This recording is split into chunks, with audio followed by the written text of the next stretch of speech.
Salom. Yer sayyorasi doimiy ravishda ulkan energiya jarayonlari bilan yashaydi. Atmosferada shamollar, okeanlarda to'lqinlar, yer ostida esa millionlab tonna magma harakat qiladi. Olimlarning hisob-kitoblariga ko'ra, tabiat hodisalari chiqaradigan energiya ko'pincha insoniyat yaratgan eng kuchli texnologiyalardan ham katta bo'ladi. Bugun biz ilmiy kuzatuvlarga asoslangan holda tabiatdagi eng qo'rqinchli 7 ta hodisani ko'rib chiqamiz.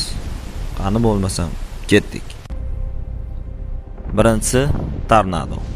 Tornado bu aylanuvchi havo ustuni bo'lib, u kuchli momaqaldiroq bo'ronlardan hosil bo'ladi. Meteorologiya bo'yicha tadqiqotlarga ko'ra, tornado superseri bo'ronlari ichida paydo bo'ladi. Tornado paytida shamol tezligi 480-500 km/soatga yetishi mumkin. Markaziy bosim keskin pasayadi. Havo aylanishi vertikal girdob hosil qiladi. Eng kuchli tornado F5 kategoriyasiga kiradi.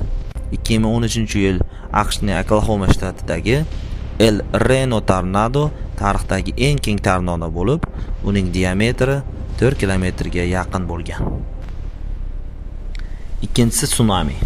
Tsunami so'zi yapon tilidan olingan bo'lib, port to'lqini degan ma'noni anglatadi. U odatda quyidagi jarayonlar sabab paydo bo'ladi.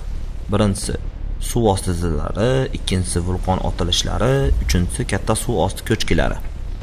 Geofizika tadqiqotlariga ko'ra, tsunami ochiq okeanda 800 km/soat tezlikda harakatlanishi mumkin.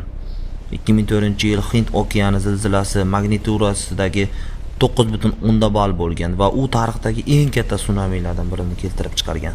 Natijada 14 ta davlatdan 230 mingdan ortiq odam halok bo'lgan. Uchinchisi vulqon otilishi. Vulqonlar yer mantiyasidagi magma kameralardan oziqlanadi. Bosim oshib ketganda magma yuzaga chiqadi. Otilish paytida harorat 1000 gradusdan yuqori bo'ladi. Kul bulutlari 30 km balandlikka ko'tarilishi mumkin. Atmosfera gazlari iqlimga ta'sir qiladi. 1815-yilda Tambora vulqoni otilishi global iqlimni o'zgartirib yuborgan. 1816-yil tarixdagi yoshsiz yil sifatida kirgan.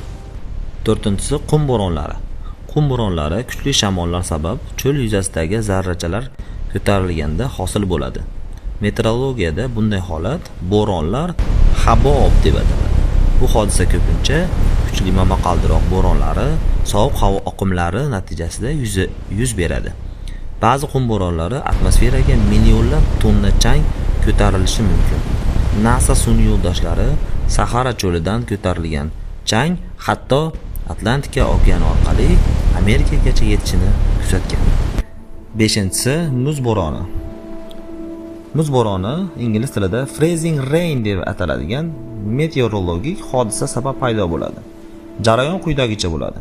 Yuqorida yomg'ir hosil bo'ladi, yerga yaqin qatlam sovuq bo'ladi, suv yerga tushganda darhol muzlaydi. Natijada qalin muz qatlami hosil bo'ladi. 1998-yilda Kanada va AQSh sodir bo'lgan muz bo'roni 5 million odamni elektrsiz qoldirgan. 6-si supersel bo'roni. Supersel eng murakkab momaqaldiroq bo'ron tizimi hisoblanadi. Uning asosiy xususiyati aylanuvchi havo oqimi hisoblanadi. Supersel ichida kuchli chaqmoqlar, yirik do'l, tornadolar hosil bo'lishi mumkin. Meteorologlar supersel bo'ronini eng xavfli bo'ron tizimi deb hisoblaydi. Xulosa shundaki, geologiya va meteorologiya tadqiqotlari shuni ko'rsatadiki, yer sayyorasi bu ulkan energiya tizimi. Zilzilalar, bo'ronlar va vulqonlar bu yer ichidagi atmosferadagi energiya almashuvi natijasidir. Shu sabab tabiat hodisalari ba'zan insoniyat texnologiyasidan ham kuchliroq bo'lib chiqadi. Savol: sizningcha tabiatdagi eng xavfli hodisa qaysi? Izohlarda fikringizni qoldiring, kanalimizga obuna bo'ling.